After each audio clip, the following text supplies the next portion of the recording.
ಇನ್ನು ನಿಗಮ ಮಂಡಳಿ ಬಗ್ಗೆ ಚರ್ಚೆ ಅಪೂರ್ಣ ಆಯಿತು. ನವದೆಹಲಿಯಲ್ಲಿ ಸಿಎಂ ಸಿದ್ದರಾಮಯ್ಯ ಹೇಳಿಕೆ ಕೊಟ್ಟಿದ್ದಾರೆ. ನಿನ್ನೆ ರಣದೀಪ್ ಸುರ್ಜೇವಾಲಾ ಜೊತೆ ಸಭೆ ಇತ್ತು. ನಿಗಮ ಮಂಡಳಿ ಬಗ್ಗೆ ಚರ್ಚೆ ಅಪೂರ್ಣ ಆಯಿತು ಅಂತ ನವದೆಹಲಿಯಲ್ಲಿ ಸಿಎಂ ಸಿದ್ದರಾಮಯ್ಯ ಹೇಳಿದ್ದಾರೆ. ನಿನ್ನೆ ರಣದೀಪ್ ಸುರ್ಜೇವಾಲಾ ಜೊತೆ ಸಭೆ ಇತ್ತು. ನಾನು ಡಿಸಿಎಂ ಡಿಕೆ ಸುರ್ಜೇವಾಲಾ ಸೇರಿ ಮೀಟಿಂಗ್ ನಡೆಸಿದ್ವಿ. ಜುಲೈ 16ಕ್ಕೆ ಸುರ್ಜೇವಾಲಾ ಮತ್ತೆ ಬೆಂಗಳೂರಿಗೆ ಬರ್ತಿದ್ದಾರೆ. ಜುಲೈ 16ರಂದು ಮತ್ತೆ ಸಭೆ ಮಾಡಿ ಅಂತಿಮಗೊಳಿಸ್ತೀವಿ ಅಂತ ನವದೆಹಲಿಯಲ್ಲಿ ಮುಖ್ಯಮಂತ್ರಿ ಸಿದ್ದರಾಮಯ್ಯ ಹೇಳಿದ್ದಾರೆ. ನಿಗಮ ಮಂಡಳಿ ಬಗ್ಗೆ ಚರ್ಚೆ ಅಪೂರ್ಣವಾಯಿತು ಅಂತ ನವದೆಹಲಿಯಲ್ಲಿ ಸಿಎಂ ಸಿದ್ದರಾಮಯ್ಯ ಹೇಳಿಕೆ ಕೊಟ್ಟಿದ್ದಾರೆ. ಅದನ್ನು ಕಂಪ್ಲೀಟ್ ಮಾಡೋಕ್ಕಾಗಲಿಲ್ಲ, ಫೈನಲೈಸ್ ಮಾಡೋಕ್ಕಾಗಲಿಲ್ಲ. ಯಾಕಂದರೆ ನಮ್ಮದು ಬೇರೆ ಒಂದು ಮೀಟಿಂಗ್ ಇತ್ತು. ನಿನ್ನೆ ರಣದೀಪ್ ಸುರ್ಜೇವಾಲಾ ಜೊತೆ ಸಭೆ ನಡೆಸಿದ್ವಿ. ಬಟ್ ಅದನ್ನು ಈ ನಿಗಮ ಮಂಡಳಿ ವಿಚಾರವನ್ನು ಕಂಪ್ಲೀಟ್ ಮಾಡೋಕ್ಕಾಗಲಿಲ್ಲ. ಆದರೆ ಇನ್ನು 4-5 ದಿನದಲ್ಲೇ ಬರ್ತಿದ್ದಾರೆ.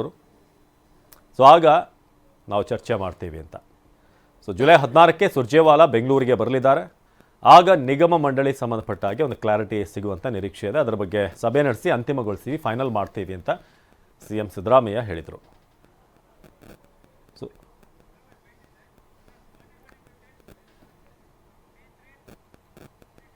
ನಿನ್ನೆ ಮೀಟಿಂಗ್ ಇತ್ತು ಸುರ್ಜೇವಾಲಾ ಜೊತೆಯಲ್ಲಿ. ನಾನು ಡಿ ಕೆ ಶಿವಕುಮಾರ್ 3 ಜನ ಮೀಟಿಂಗ್ ಮಾಡಿದ್ರು.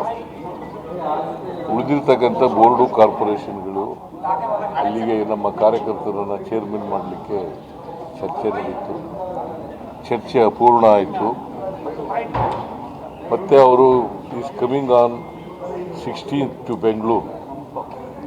16th evening he is coming to Bangalore, where we are going to finalize the list. ನಿನ್ನೆ ಮೀಟಿಂಗ್ ಇತ್ತು ಸುರ್ಜೇವಾಲಾ ಜೊತೆಯಲ್ಲಿ. ನಾನು ಡಿ ಕೆ ಶಿವಕುಮಾರ್ 3 ಜನ ಮೀಟಿಂಗ್ ಮಾಡಿದ್ರು.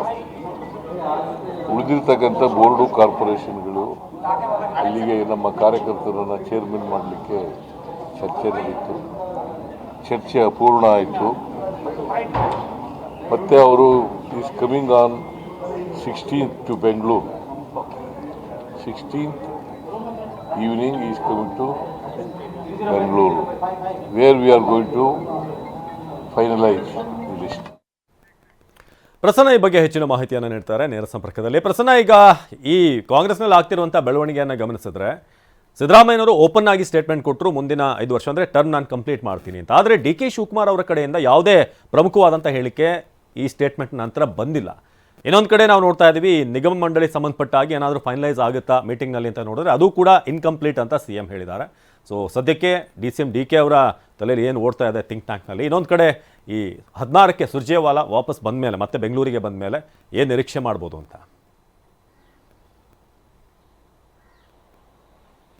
ಅವಿನಾಶ್, ಇಲ್ಲಿ ಕಾಂಗ್ರೆಸ್ನಲ್ಲಿ ಎದ್ದಿರುವಂತಹ ಗೊಂದಲಗಳು ಕೇವಲ ಶಾಸಕರ ಅಸಮಾಧಾನ ವಿಚಾರ ಮಾತ್ರ ಬಾಕಿ ಉಳಿದಿಲ್ಲ. ಜೊತೆಗೆ ಕಾರ್ಯಕರ್ತರು ಕೂಡ ಸಾಕಷ್ಟು ಮಂದಿ ಬೇಸರಗೊಂಡಿದ್ದಾರೆ.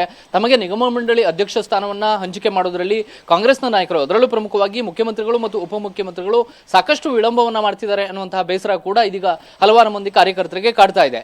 ಈ ಕಾರಣಕ್ಕೋಸ್ಕರ ಇದೀಗ ಸುದೀರ್ಘವಾದಂತಹ ಚರ್ಚೆ ದೆಹಲಿಯಲ್ಲಿ ನಡೆದಾಗ್ಲೂ ಕೂಡ ಅದು ಸೂಕ್ತ ರೀತಿಯಲ್ಲಿ ಬಗೆಹರಿದಿಲ್ಲ. ಅಂದ್ರೆ ಯಾವ ಸ್ಥಾನಕ್ಕೆ ಯಾವ ಸಮುದಾಯದ ನಾಯಕರನ್ನ ಜವಾಬ್ದಾರಿಯನ್ನ ಕೊಡಬೇಕು ಅನ್ನುವಂಥ ಚರ್ಚೆ ಪೂರ್ತಿಯಾಗಿ ಇದೇ ಕಾರಣಕ್ಕೋಸ್ಕರ ಮತ್ತೆ ರಾಜ್ಯಕ್ಕೆ ಸುರ್ಜೇವಾಲಾ ಅವರು ಆಗಮಿಸ್ತಾರೆ. 16ನೇ ತಾರೀಕಿನಂದು ಮತ್ತೊಂದು ಸುತ್ತಿನ ಚರ್ಚೆ ನಡೆಯುವಂತ ಸಾಧ್ಯತೆಗಳಿದಾವೆ. ಅಲ್ಲಿ ಒಂದಷ್ಟು ಸಮಸ್ಯೆಗಳು ಬಗೆಹರಬಹುದು. ಇದೆಲ್ಲದರ ಮಧ್ಯೆ ಮತ್ತೊಂದು ಗೊಂದಲ ನಾಯಕತ್ವ ವಿಚಾರದಲ್ಲಿ.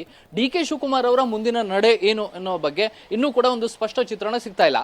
ಯಾಕೆಂದ್ರೆ ಡಿ ಕೆ ಶಿವಕುಮಾರ್ ತಮ್ಮ ಕಡೆಯಿಂದ ಯಾವುದೇ ರೀತಿಯ ಗೊಂದಲಗಳು ಕ್ರಿಯೇಟ್ ಆಗಬಾರದು ಅನ್ನುವಂತ ನಿಟ್ಟಿನಲ್ಲಿ ಸಾಕಷ್ಟು ಎಚ್ಚರಿಕೆಯನ್ನ ವಹಿಸಿ ಹೆಜ್ಜೆಯನ್ನ ಇಡ್ತಾ ಇದ್ದಾರೆ. ಕಳೆದ ಹಲವಾರು ತಿಂಗಳ ಹಿಂದೆ ಇದೇ ರೀತಿಯಲ್ಲಿ ನಾಯಕತ್ವದ ಬದಲಾವಣೆಯ ಗೊಂದಲಗಳು ಮೂಡಿದಂತಹ ಸಂದರ್ಭದಲ್ಲಿ ಕಾಂಗ್ರೆಸ್ನ ಕೆ.ಸಿ. ವೇಣುಗೋಪಾಲ್ ಅವರು ಮತ್ತು ಸುರ್ಜೇವಾಲಾ ಅವರು ಡಿ ಕೆ ಶಿವಕುಮಾರ್ ಅವರಿಗೆ ಒಂದಷ್ಟು ಷರತ್ತುಗಳನ್ನ ಹಾಕಿದ್ರು.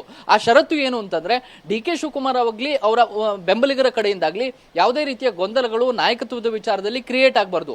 ಪಕ್ಷದಲ್ಲಿ ಒಂದಷ್ಟು ಭಿನ್ನಮತಗಳು ಇರೋದು ನಿಜ ಆದ್ರೂ ಕೂಡ ಅದನ್ನ ಬಹಿರಂಗವಾಗಿ ಡಿ ಕೆ ಶಿ ಅವರ ಕಡೆಯಿಂದ ಯಾವುದೇ ರೀತಿಯ ಗೊಂದಲಗಳು ಕ್ರಿಯೇಟ್ ಆಗದೇ ಇರೋ ರೀತಿಯಲ್ಲಿ ನೋಡ್ಕೊಳ್ಳಿ ಅಂತ ಹೇಳಿ ಒಂದಷ್ಟು ಷರತ್ತನ್ನ ಹಾಕಿ ತಾಕೀತನ್ನ ಮಾಡಿದ್ರು. ಅದೇ ರೀತಿಯಲ್ಲಿ ಇದೀಗ ಡಿ ಕೆ ಶಿವಕುಮಾರ್ ಅವರು ನಡೆದುಕೊಳ್ತಿದ್ದಾರೆ ಅಂತ ಅನಿಸ್ತಾ ಇದೆ.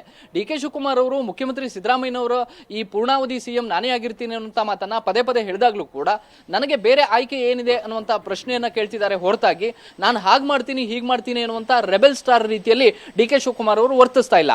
ಅಂದ್ರೆ ಹೈಕಮಾಂಡ್ನ ಕಣ್ಣಿನಲ್ಲಿ ತಾವು ಇನ್ನೂ ಕೂಡ ವಿಧೇಯವಾಗಿ ನಡೆದುಕೊಳ್ತಿದ್ದೀನಿ ಅಥವಾ ಪಕ್ಷ ಸಂಘಟನೆ ಮಾತ್ರ ತನ್ನ ಗುರಿ, ಹೈಕಮಾಂಡ್ ಏನು ಸಂದೇಶವನ್ನು ರವಾನಿಸುತ್ತೋ ಅದನ್ನ ಯಥಾವತ್ ಪಾಲನೆ ಮಾಡೋದಕ್ಕೆ ತಾನು ಇನ್ನೂ ಕೂಡ ರೆಡಿ ಇದ್ದೀನಿ ಅನ್ನುವಂಥ ಒಂದು ಮೆಸೇಜ್ ಅನ್ನ ಡಿ ಕೆ ಶಿವಕುಮಾರ್ ಅವರು ಪಾಸ್ ಮಾಡ್ತಿದ್ದಾರೆ. ಹೀಗಾಗಿ ಸದ್ಯ ಡಿ ಕೆ ಶಿವಕುಮಾರ್ ಅವರ ಆಪ್ತ ಶಾಸಕರು ಹೇಳ್ತಾ ಇರುವಂತದ್ದು, ಸಿದ್ದರಾಮಯ್ಯ ಅವರು ಎಷ್ಟೇ ಕಾನ್ಫಿಡೆಂಟ್ ಆಗಿ ನಾನೇ 5 ವರ್ಷ ಸಿಎಂ ಅಂತ ಹೇಳಿದ್ರು ಕೂಡ ಹೈಕಮಾಂಡ್ ನಮಗೆ ಒಂದು ಅವಕಾಶವನ್ನ ಕೊಟ್ಟೇ ಕೊಡುತ್ತೆ ಅಂತ ಹೇಳಿ ಡಿ ಕೆ ಶಿವಕುಮಾರ್ ಅವರ ಆಪ್ತ ಶಾಸಕರು ನಂಬಿದ್ದಾರೆ. ಜೊತೆಗೆ ನವೆಂಬರ್ ತನಕವೂ ಕೂಡ ಈ ರೀತಿಯ ಕಾದು ನೋಡುವ ತಂತ್ರಕ್ಕೆ ಡಿ ಕೆ ಶಿವಕುಮಾರ್ ಮೊರೆ ಹೋಗುವಂತ ಸಾಧ್ಯತೆಗಳಿದ್ದಾವೆ. ನವೆಂಬರ್ ಮತ್ತು ಡಿಸೆಂಬರ್ ವೇಳೆಗೆ ಸರ್ಕಾರ ರಚನೆಯಾಗಿ 30 ತಿಂಗಳು ಭರ್ತಿಯಾಗುತ್ತೆ. ಈ ಸಂದರ್ಭದಲ್ಲಿ ಕೆಪಿಸಿ ಅಧ್ಯಕ್ಷ ಸ್ಥಾನದ ಬದಲಾವಣೆ ಇರಬಹುದು ಅಥವಾ ಸಚಿವ ಸಂಪುಟ ಪುನರ್ರಚನೆ ಇರಬಹುದು. ಈ ಎರಡು ವಿಚಾರಕ್ಕೆ ಹೈಕಮಾಂಡ್ ಕೈ ಹಾಕಿದಂತಹ ಸಂದರ್ಭದಲ್ಲಿ ಮತ್ತೆ ಹೈಕಮಾಂಡ್ನ ಮುಂದೆ ತನ್ನ ನಾಯಕತ್ವ ಬದಲಾವಣೆಯ ವಿಚಾರವನ್ನ ಪ್ರಸ್ತಾಪವನ್ನ ಮುಂದಿಡಬೇಕು ಅಂತ ಹೇಳಿ ಡಿ ಕೆ ಶಿವಕುಮಾರ್ ತೀರ್ಮಾನ ಮಾಡಿದ್ದಾರೆ. ಅಲ್ಲಿ ತನಕವೂ ಕೂಡ ಯಾವುದೇ ರೀತಿಯ ಗೊಂದಲಗಳು ಕ್ರಿಯೇಟ್ ಆಗದೇ ಇರೋ ರೀತಿಯಲ್ಲಿ ಡಿ ಕೆ ಶಿವಕುಮಾರ್ ನೋಡಿಕೊಳ್ಳುವಂತಹ ಸಾಧ್ಯತೆಗಳಿದ್ದಾವೆ. ಇದರ ಜೊತೆಗೆ ಪ್ರಿಯಾಂಕಾ ಗಾಂಧಿ ಅವರ ಮೂಲಕ ರಾಹುಲ್ ಗಾಂಧಿ ಅವರನ್ನ ಸಂಪರ್ಕಿಸುವಂತಹ ಒಂದಷ್ಟು ಪ್ರಯತ್ನ, ಅವರ ಮನವೊಲಿಸುವಂತಹ ಕೆಲಸವನ್ನು ಕೂಡ ಡಿ ಕೆ ಶಿವಕುಮಾರ್ ಮಾಡಿದ್ರು. ಇದೀಗ ಡಿ ಕೆ ಶಿವಕುಮಾರ್ ಅವರ ಮುಂದೆ ಇರುವಂತಹ ಹಾದಿ ಅದೇನೆ, ಕಾದು ನೋಡುವಂತಹ ತಂತ್ರ.